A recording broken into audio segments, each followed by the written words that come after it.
Hello everybody and welcome back to another episode of the HT Physio Quick Tips series. If you don't know who I am, my name is Will Harlow and I'm the Over-Fifties Specialist Physio and Sciatica Specialist here at HT Physio in Farnham. And today I'm going to be answering the question of whether you should use ice or heat to help with sciatica. Now this video comes off the back of a few conversations I've had in clinic, but also off the back of seeing a lot of misinformation online about whether someone should use ice for sciatica or whether ice makes it worse or whether heat makes it worse or whether heat really helps. And there's a lot of bad info online and I want to clear a few things up today. So deciding whether or not to use ice or heat for sciatica comes down to understanding how both of these things work. So here's a quick summary of how ice and heat works.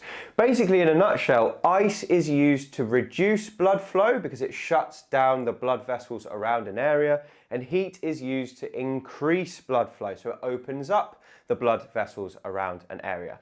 So let's start with ice. So because ice shuts down the blood vessels, it reduces the transmission of pain from the nerves, so it's great for reducing pain, and it's also good for reducing inflammation and swelling, and we'll get on to why that's useful in a minute. Now let's come down to heat.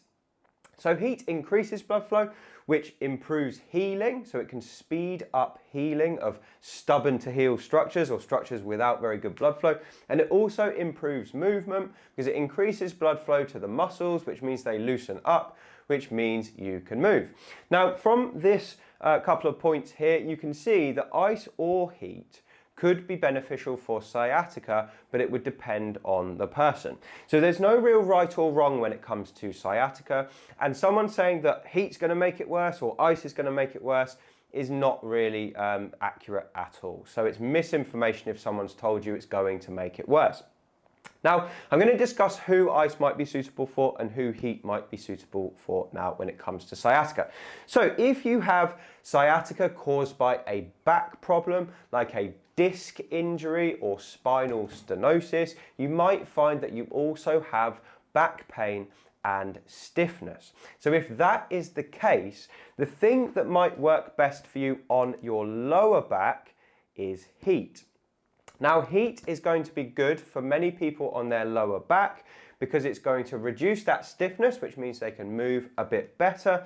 And if you've got a disc injury and your disc is stubbornly refusing to heal, it might just improve the blood flow to that disc and even speed up the healing as a result. That's just my theory, but it's something I've found with my clients in the clinic.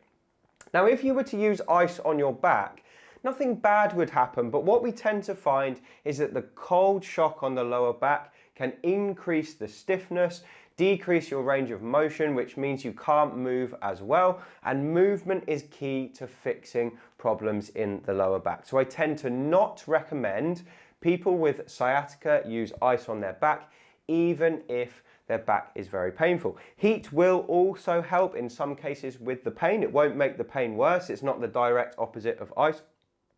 It might help the pain as well by increasing the movement. So I would stick for most people with heat on your lower back. Now the same thing is true if your pain is in your buttock. So if you've got piriformis syndrome or you just feel you've got that buttock pain that goes down the back of the leg, again, heat might be a good place to start treating the buttock with, okay? So we've discussed heat and who that might be useful for, but what about ice? Well, if you find that your main pain is the sciatic pain that's running down the leg, maybe it's going down the back of your thigh, maybe it's going down the side of your calf, and it's that horrible nerve pain that's very difficult to control. Now, if that sounds like anything like what you've got, ice might be better on your leg. So with sciatica, the pain that people get in their legs tends to be what we call a referred pain. So it means that the problem is not in your leg, the problem is somewhere else, but the pain that you feel is going down your leg. So therefore your leg is not inflamed, your leg is not stiff, your leg doesn't have a problem with blood flow, but you do feel the pain there. So in these instances, ice might be a good idea for dampening down those nerve signals and reducing the pain. So what I often tell people who have a disc injury is to apply ice to the most painful part of their leg. And no, this won't speed up healing, but yes, it can make the symptoms a bit easier. So what I often find with my clients is I'm telling them to put ice on their leg and at the same time put heat on their lower back. So that can be the best thing for many people. If you've got stenosis, if you've got arthritis that's causing sciatica, if you've got a disc injury, that might be the best advice for you. Now, this isn't going to work for everyone, so make sure you get checked out by a healthcare professional before you just go ahead and do it. Make sure you protect your skin with either of these modalities, but for many people, a combination of ice or heat can work well. If you notice that one works really well and the other one doesn't work that well, just stick with the one that works because that tends to be the best way for you. But I hope that video has been useful. That is basically my summary of what I recommend to my clients when it comes to ice or heat for sciatica. So remember that heat improves blood flow and stiffness, ice improves pain and inflammation. Because we have a little bit of inflammation around the nerve in our back, you might think, oh, putting ice there will help, but to be honest, it's so deep, the ice can't really get to it, so don't be tempted to play around with the ice for that respect. But ice on your leg, if it's very painful, can be really useful.